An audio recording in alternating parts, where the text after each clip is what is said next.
गे छौरी दरा भंगा गेले ओठा लाली मधेपुरा में चुसैले गे छौरी दरा भंगा गेले गे छौरी दरा भंगा गेले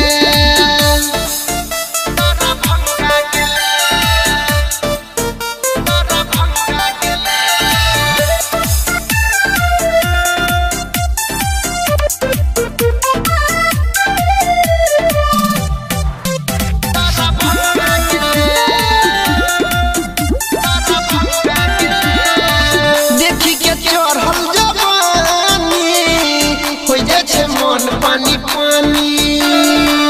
तोरा में खर्चा छे बेसी सुनै कंगाल वाली रानी देखी के चढ़ल जवानी हो जाय छे मन पानी पानी तोरा में खर्चा छे बेसी सुनै कंगाल वाली रानी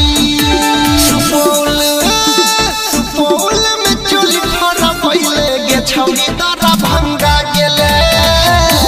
गे छौरी दरा भंगा गेले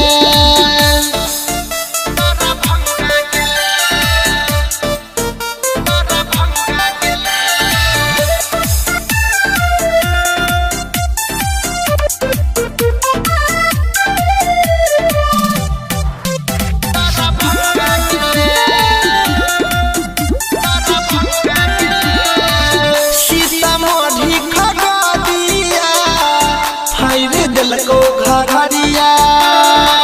जिला समस्तीपुर के छौरा चोली में दिलको नमरिया